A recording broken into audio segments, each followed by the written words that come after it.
Terrible Things by Eve Bunting, an allegory of the Holocaust. In your Springville book, it gives some information about the author. Eve Bunting was born in 1928 in Ireland and moved to California in 1958. After taking a writing class, Bunting started to get her children's stories and books published. Several of her books have received awards. Bunting has also taught many classes of her own on writing. Setting a purpose for reading. As you hear the story, listen for all the different types of animals. Write down unknown words and phrases. Try to determine the meanings of word parts by using context clues, word parts, or a dictionary. If this is your second read, write any questions you have about the text in your Reader Writer notebook. Take notes on the animals' reactions to the terrible things. Use the graphic organizer on the next pages for your notes. As you listen and discuss the story, think about why a children's story of the Holocaust is best told as an allegory. You will see the graphic organizer in your OneNote class notebook.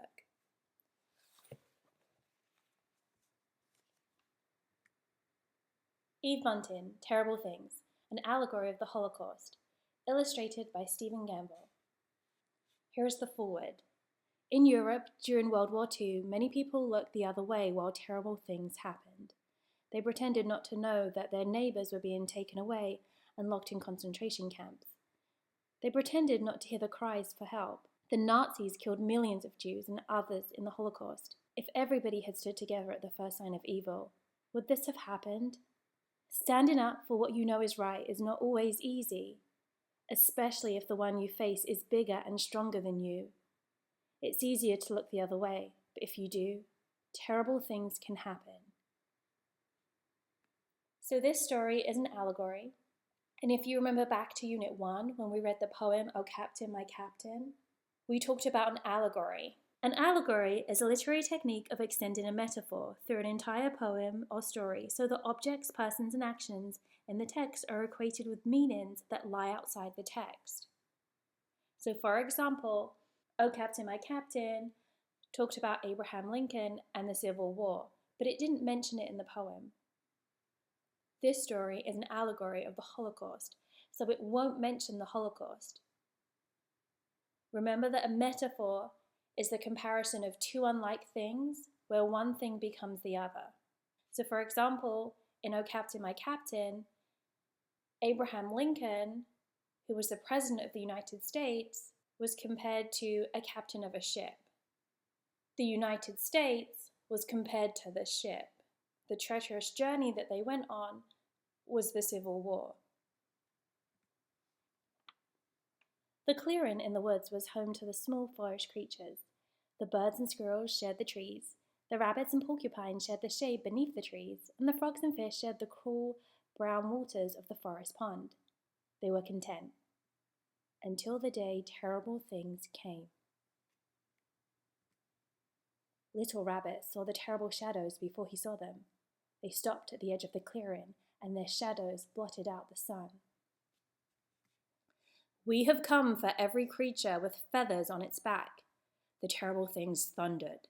"We don't have feathers," said the frogs. "Nor we," said the squirrels. "Nor we," said the porcupines. "Nor we," said the rabbits.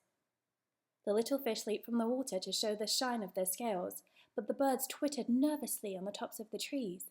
Feathers! They rose in the air and screamed away into the blue of the sky.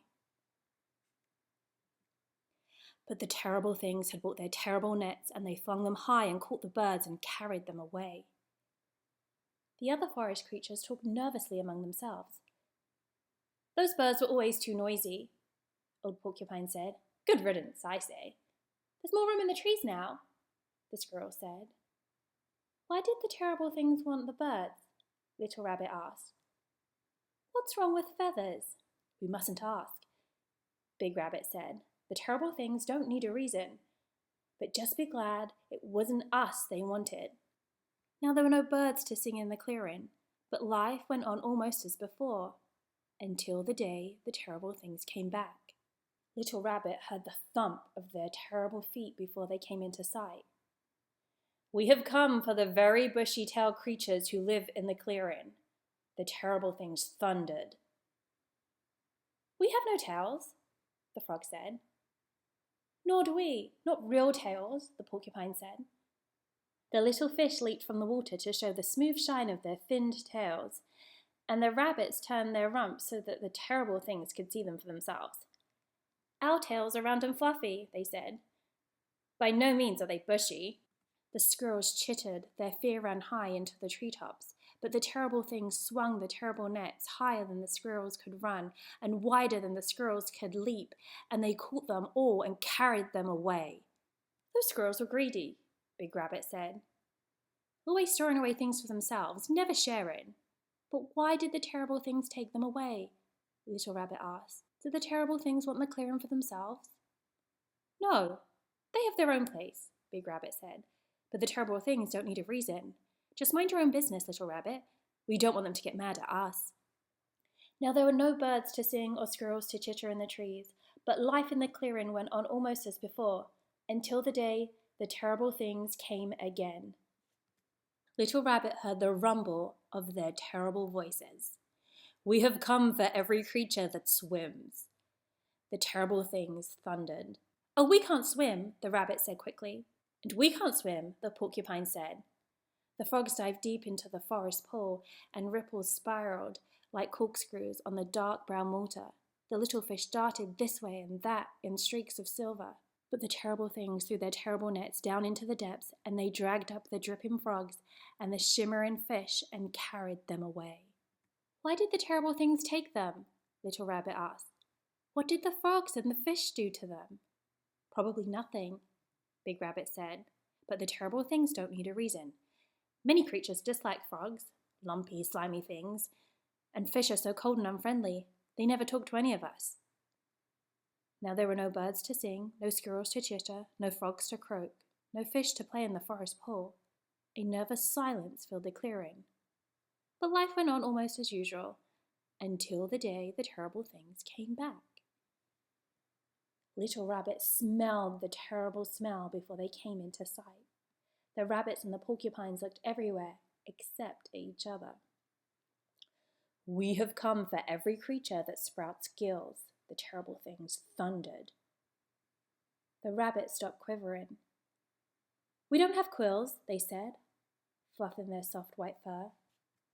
The porcupines bristled with all their strength, but the terrible things covered them with the curl of their terrible nets, and the porcupines hung in them like flies in a spider's web as the terrible things carried them away. "Those porcupines were always bad-tempered," Big Rabbit said shakily. "Prickly, sticky things." This time, Little Rabbit didn't ask why. By now he knew that the terrible things don't need a reason. The smell still filled the clearing, though the terrible things had gone. "I liked it better when there were all kinds of creatures in our clearing," he said. "And I think we should move out. What if the terrible things come back?" "Nonsense," Big Rabbit said. "Why should we move? This has always been our home, and the terrible things won't come back. We are the White Rabbits. This couldn't happen to us." As day followed peaceful day, Little Rabbit thought Big Rabbit must be right, until the day the terrible things came back. Little Rabbit saw the terrible gleam of their terrible eyes through the forest darkness, and he smelled again the terrible smell. "We have come for any creature that is white," the terrible things thundered. "There are no white creatures here but us," Big Rabbit said. "We have come for you," the terrible things said. The rabbits scampered in every direction. "Help!" they screamed. "Somebody help!" But there was no one left to help. And the big circling nets dropped over them, and the terrible things carried them away. But Little Rabbit, who was little enough to hide in a pile of rocks by the pond, and smart enough to stay still that the terrible things thought he was a rock himself. When they had all gone, Little Rabbit crept into the middle of the empty clearing. "I should have tried to help the other rabbits," he thought. "If only we creatures had stuck together. It could have been different." Sadly, Little Rabbit left the clearing. He'd go tell other forest creatures about the terrible things. He hoped someone would listen. Does this story sound familiar? Can you make connections between this children's book and the excerpt of the narrative that you read from Night and the poem, First They Came for the Communists?